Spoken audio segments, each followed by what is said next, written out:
Embrace the power of knowledge at Sanskriti University, ranked first in most promising university in engineering and management in India. Visit www.sanskriti.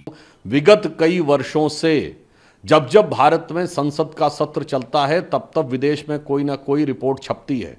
यह संदेह बहुत गहरा हो जाता है कि सीमा पार से विपक्ष के कुछ ऐसे तार जुड़े हुए हैं कि भारत के हर संसद सत्र के दौरान एक अव्यवस्था का वातावरण उत्पन्न किया जाए। ये वही लोग हैं जिन्होंने एक साल पहले कहा था एलआईसी डूब गया, इन्होंने कहा था एसबीआई डूब गया, इन्होंने कहा था एचएएल हिंदुस्तान एरोनॉटिक्स डूब गया। हमेशा कांग्रेस विदेशी कंपनियों के साथ क्यों खड़ी रहती है? आज से नहीं, 30-40 साल पहले से। विदेश के संस्थानों से यह कौन सा याराना है कि भारत के आर्थिक संस्थान के हर विषय के ऊपर आपका निशाना है। पता था कि संसद सत्र के दौरान ही वो रिपोर्ट आनी थी, और यह मैं इसलिए देश के प्रबुद्ध लोगों से कहना चाहता हूं, विगत कई वर्षों से जब जब भारत में संसद का सत्र चलता है तब तब विदेश में कोई ना कोई रिपोर्ट छपती है। याद करिए, बीबीसी की डॉक्यूमेंट्री संसद सत्र शुरू होने से ठीक पहले आई थी। जनवरी में हिंडनबर्ग की रिपोर्ट बजट सत्र शुरू होने से ठीक पहले आई थी। कभी रिलीजियस फ्रीडम की रिपोर्ट आती है, कभी किसानों को लेकर कमेंट आता है विदेश से, तो कभी ग्रेटा थनबर्ग का स्टेटमेंट। ये सारे सीक्वेंस जाके देख लीजिएगा, संसद सत्र के दौरान ही आते हैं। और आज बरबस विपक्ष ने जब संसद सत्र का विषय उठाया तो ये और साफ हो गया कि इसका मतलब यह संदेह बहुत गहरा हो जाता है कि सीमा पार से विपक्ष के कुछ ऐसे तार जुड़े हुए हैं कि भारत के हर संसद सत्र के दौरान एक अव्यवस्था का वातावरण उत्पन्न किया जाए। और यह बात हम गंभीरता से कह रहे हैं कि विपक्षी दल भारत में अस्थिरता और अराजकता उत्पन्न करना चाहते हैं, क्योंकि अभी हाल ही में संपन्न चुनाव भारत के इतिहास के इकलौते चुनाव थे जब 7 समंदर पार से बैठे हुए किसी धन कुबेर ने कहा, जॉर्ज सोरोस ने, कि मैंने $1 बिलियन रखे हुए हैं भारत में मोदी जी की सरकार को हटाने के लिए। कोई एक घटना होती तो किसी देश का बयान आ जाता है, तो कभी कोई रिपोर्ट आ जाती है।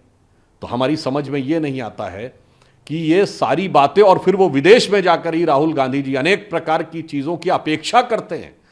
कांग्रेस और विपक्ष के नेता जाके विपक्ष से अपेक्षा करते हैं कि भारत में हस्तक्षेप किया जाए।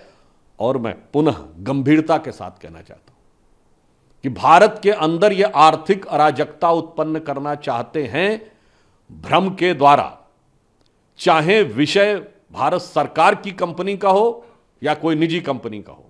ये वही लोग हैं जिन्होंने एक साल पहले कहा था एलआईसी डूब गया, इन्होंने कहा था एसबीआई डूब गया, इन्होंने कहा था एचएएल हिंदुस्तान एरोनॉटिक्स डूब गया।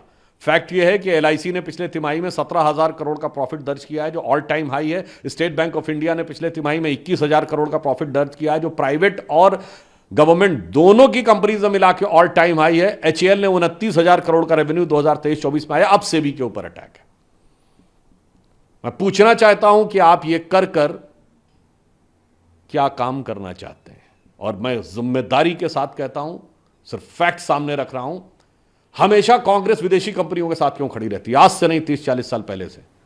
यह बताइए, 1984 में यूनियन कार्बाइड के एंडरसन को इन्होंने हवाई जहाज में बैठ के भगाया था। यूनियन कार्बाइड के साथ कौन खड़ा था? कांग्रेस। बोफोर्स के साथ कौन खड़ा था 1987-88 में? कांग्रेस। अगस्ता वेस्टलैंड के साथ कौन खड़ा था? कांग्रेस। चेक पिस्टल्स वाली कंपनियों के साथ कौन खड़ा हुआ था? कांग्रेस। और बीबीसी के साथ कांग्रेस, हिंडनबर्ग के साथ कांग्रेस। और मैं फिर भी कहूंगा, राहुल गांधी जी एक ब्रिटिश कंपनी में काम भी कर चुके हैं जिसका नाम था बैकऑप्स। तो आज हम विपक्ष से पूछना चाहते हैं कि विदेश की संस्थाओं और विदेश में छपने वाली चीजों में, और आपको ध्यान हो केजरीवाल जी ये भी बोल चुके हैं कितना मुश्किल होता है न्यूयॉर्क टाइम्स में छपवाना, ये वर्ड है उनका ऑन रिकॉर्ड। तो मैं पूछना चाहता हूं एक लाइन में कि विदेश के संस्थानों से यह कौन सा याराना है कि भारत के आर्थिक संस्थान के हर विषय के ऊपर आपका निशाना है? सर, ऑपोजिशन जेपीसी इस मुद्दे पे क्या कहेंगे?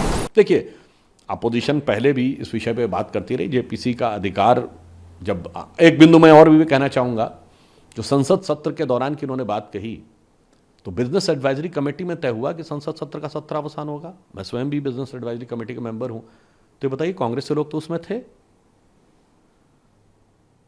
तो अब सत्र का अवसान सबसे विचार करके हुआ, उसके बाद इससे कनेक्शन, एक बात बहुत साफ हो जाती है कि उनको इस बात की तैयारी थी या आशा थी कि सत्र के दौरान ये रिपोर्ट आनी चाहिए, शायद वो लोग किसी कारणवश चूक गए होंगे। एक आखिरी सवाल सर, ऑपोजिशन कि सेंटर को पता था ये रिपोर्ट आने वाली है, इसीलिए सत्र जल्दी खत्म कर दिया गया। नहीं, मैंने तो आपको बता दिया, ये आज नहीं, पिछले 4-5 सालों में बीबीसी की डॉक्यूमेंट्री, 2023 में हिंडनबर्ग की रिपोर्ट, चाहे रिलीजियस फ्रीडम की रिपोर्ट हो, ग्रेटा थनबर्ग का बयान हो, किसानों के ऊपर बयान हो, ये सब के सब संसद सत्र के दौरान आए हैं। तो मैं पुनः कहना चाहता हूं कि विदेशी कंपनियों से कांग्रेस का रिश्ता पुराना है, इसलिए भारत के हर आर्थिक संस्थान पर लगाना निशाना है और इसके द्वारा किसको फायदा पहुंचाना है, यह भारत की प्रबुद्ध जनता को निश्चित रूप से समझ में आना है।